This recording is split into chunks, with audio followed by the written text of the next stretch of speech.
Suamiku yang tidak punya penghasilan bulanan mau berpoligami. Malam itu, 3 tahun yang lalu, laptop suamiku belum dimatikan karena pergi tergesa-gesa. Aku ingin mematikannya, tapi ada sesuatu yang menarik perhatianku. Mataku tertuju pada inbox FB-nya. Ada chat di sana yang belum dibaca. Chat itu baru saja dikirim. Rasa penasaranku mengajak tanganku untuk membukanya. Chat dari seorang perempuan cantik. Terlihat dari foto profilnya.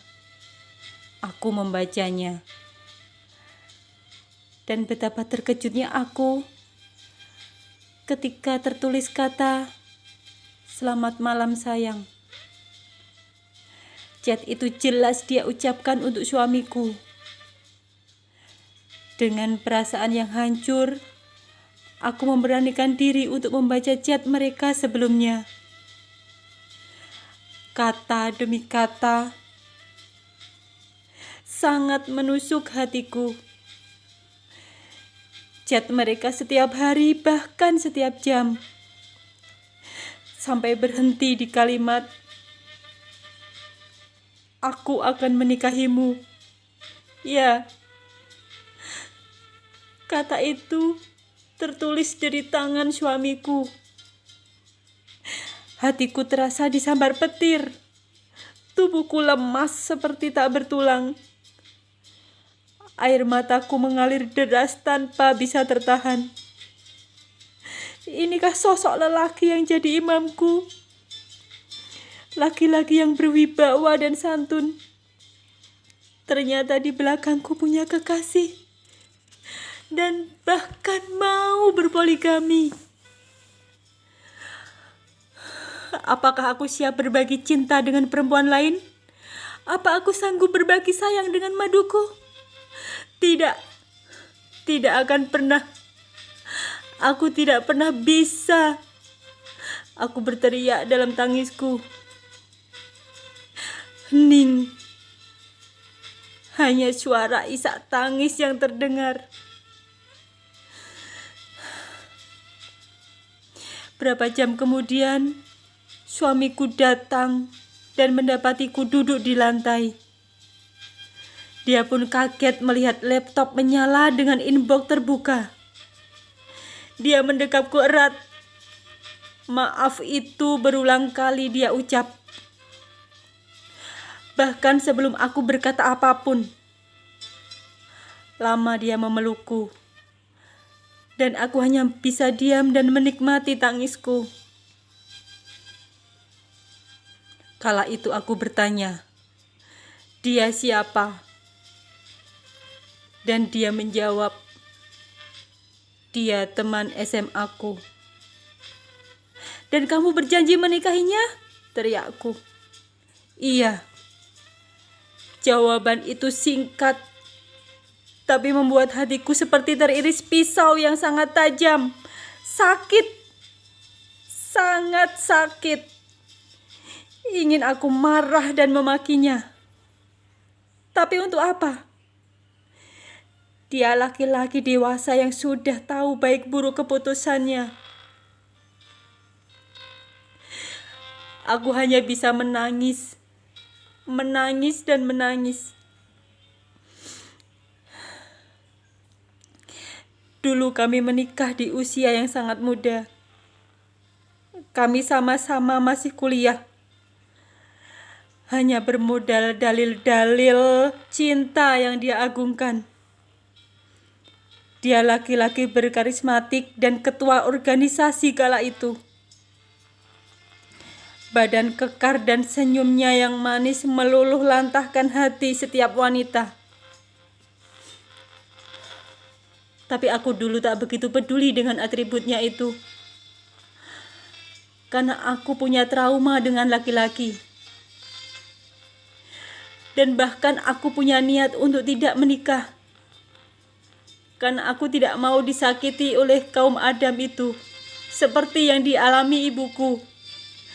Beliau disakiti fisik dan batin oleh bapakku, hingga berujung perceraian dan trauma yang hebat. Aku beranggapan semua laki-laki sama sifatnya dengan bapakku, hingga dia datang meyakinkan aku bahwa dia beda. Dia berjanji membahagiakan aku. Kala itu aku tidak mau pacaran.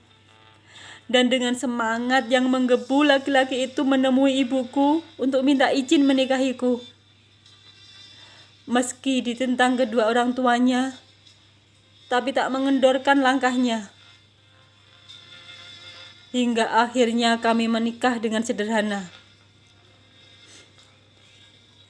Awal menikah, keluarganya tidak menganggapku ada. Cibiran, hinaan aku terima setiap hari. Karena kami masih numpang hidup di rumah orang tua. Aku paham, keluarga besarnya yang orang terpandang itu tak setuju dengan aku yang hanya anak seorang janda yang jauh dari kata cukup.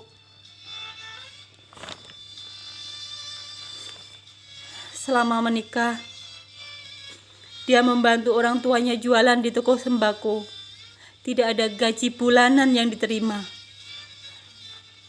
Hanya makan kami yang gratis dan uang rokoknya. Semua ditanggung orang tuanya. Aku tidak pernah mengenal uang bulanan seperti pasangan lainnya. Tidak ada manajemen keuangan di rumah tangga kami. Hingga pernikahan kami sudah menginjak 10 tahun ini, uang bulanan tak pernah aku terima. Meski sekarang kami dibuatkan rumah sendiri, tapi suamiku tetap sama seperti dulu, tanpa pekerjaan yang pasti. Karena hanya mengagungkan kekayaan orang tuanya. Aku jualan online dan offline untuk menghidupi kami dan ketiga anak kami. Bahkan aku tak punya tabungan karena pendapatan hari ini untuk makan besok, dan begitu seterusnya. Dan ini sudah berjalan lama. Tidak tahukah kamu, hai suamiku? Selama ini aku diam karena suami memberikan kasih sayang seutuhnya. Tapi sekarang dia bermain di belakangku. Beranikah kamu menikahi perempuan itu?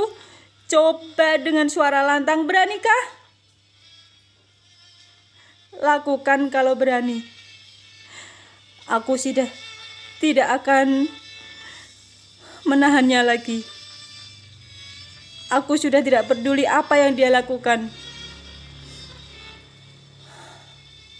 Bahkan terbersit di hati agar dia menikah lagi. Biar perempuan itu membantu perekonomian kami. Dadaku sesak. Air mataku tak terbendung lagi. Menikah dengan laki-laki sempurna di mata orang lain tak membuatku bahagia.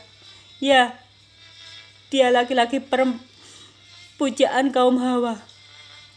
Dengan fisik yang sempurna, dari keluarga yang kaya raya, dan pembawaannya yang berwibawa.